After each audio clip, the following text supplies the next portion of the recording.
A CBS News inquiry, the Warren Report, continues. Here again is Walter Cronkite.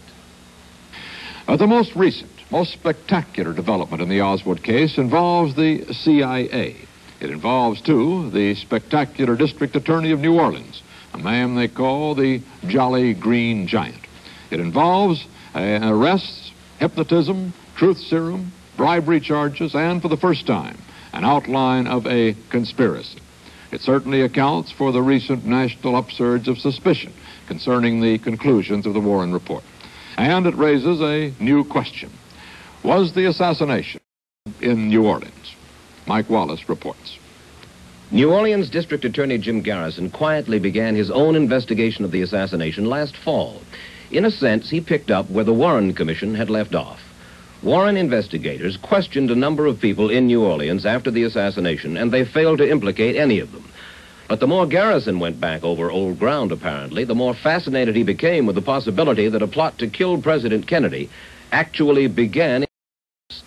By the time the story of his investigation broke 4 months ago, he seemed supremely confident that he could make a case, that he had solved the assassination.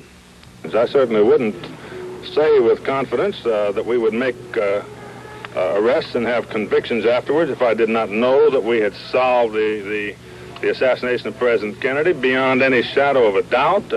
I can't imagine that people would think that I would guess and say something like that rashly. There's no question about it. We know what cities were involved. We know how it was done in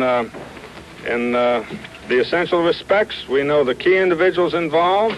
And we're in the process of developing evidence now. I thought I made that clear days ago. He shocked New Orleans 4 months ago by arresting the socially prominent Clay Shaw, former director of the New Orleans International Trade Mart.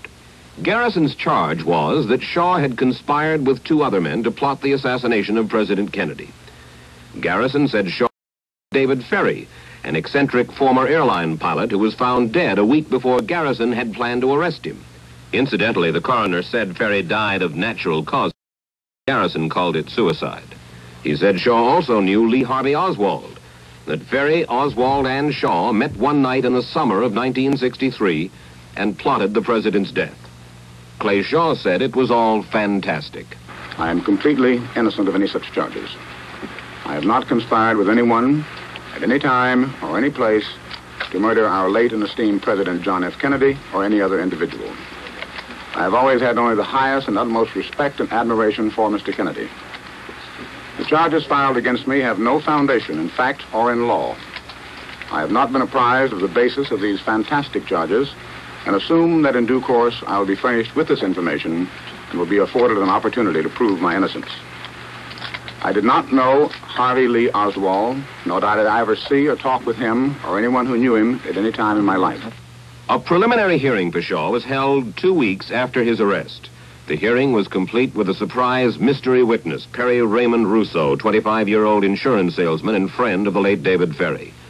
Through 3 days of intense cross-examination, Rousseau held doggedly to his story that he himself had been present when Shaw, Ferry, and Oswald plotted the Kennedy assassination. Rousseau admitted at the hearing that he had been hypnotized 3 times by Garrison men. A writer for the Saturday Evening Post said he read transcripts of what went on at those sessions. The writer suggested that Rousseau's entire performance at the hearing was the product of post-hypnotic suggestion. Clay Shaw was ordered held for trial. It could be months before the trial actually takes place. Meanwhile, various news organizations have reported serious charges against Jim Garrison and his staff, alleging bribery, intimidation, and efforts to plant and/or manufacture evidence against Shaw. Last month, Newsweek magazine said Garrison's office had tried to bribe Alvin Boboff, a 21-year-old former friend of David Ferry. Boboff, the magazine said, was offered $3,000 to supply testimony that would shore up the conspiracy charge against Shaw. Garrison promptly released an affidavit Boboff had signed. The affidavit said no one working for Garrison had ever asked Boboff to tell anything but the truth. Subsequently, New Orleans police investigated the Boboff charge and said Garrison's men had been falsely accused. But that was just the beginning. 3 more bribery accusations have since come to light, 2 involving Louisiana prison inmates, 1 involving a nightclub and Turkish bath operator. In each of those cases, the charge is that rewards were offered in return for allegedly false testimony or other help that would implicate Clay Shaw. We will hear Garrison's comment on those charges later in the broadcast. Meanwhile, Garrison has gone on to include Jack Ruby in the alleged conspiracy involving Shaw and Lee Harvey Oswald. Garrison says Jack Ruby's unlisted telephone number in 1963 appears in code in address books belonging to Shaw and Oswald. He says both books note the Dallas Post Office box number 11906. Ruby's unlisted phone number was Whitehall 15601. Garrison furnished a complicated formula for converting PO 11906 to WH 15601. Louisiana Senator Russell Long, appearing on Face the Nation a few days later, explained how the code works. So that you take the P and the O and you use a telephone dial. P gives you 7, O gives you 6. You add 7 and 6 together, you get 13. Then you take the 19106 and you work on the A, B, C, D, E, F, the A, B, C, D, E basis. So you put A comes ahead of E. Then you put D behind C.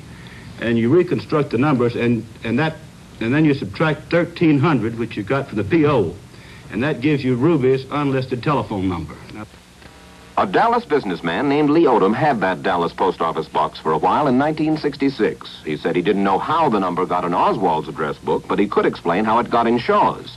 Odom said he met Shaw when he went to New Orleans looking for a place to hold a bloodless bullfight. When I got to New Orleans, and I got there, it was late. And so I wanted to see what New Orleans, my first trip to New Orleans. And I went to Pat O'Brien's, and that's where I met Mr. Shaw. I was sitting drinking at the bar, and he was sitting next to me, and I got talking to him about if he thought a bullfight might go over good in New Orleans. And he said that he thought it would, and we introduced each other. He was in the real estate business and said he might be able to help me.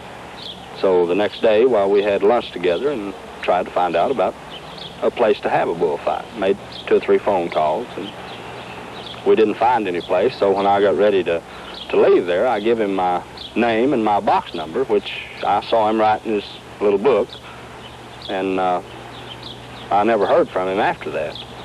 But that's how the number got in the book.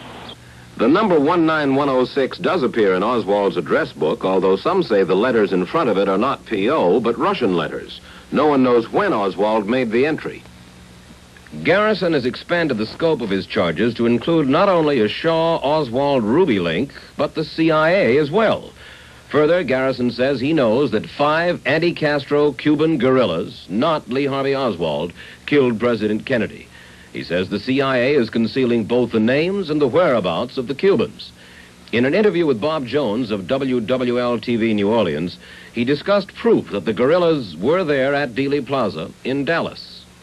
We have even located photographs in which we have found the men behind the grassy knoll and the stone wall before they dropped completely out of sight. There were 5 of them, 3 behind the stone wall and 2 behind the grassy knoll, and they're not quite out of sight. And they've been located in other photographs by process of bringing them out, although they're not distinct enough you can make an identification from their faces. But this is one of the photographs Garrison is talking about, shown first with an overlay.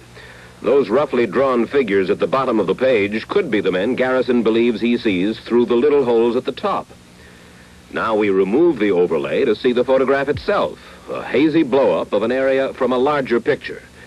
If there are men up there behind the wall, they definitely cannot be seen with the naked eye.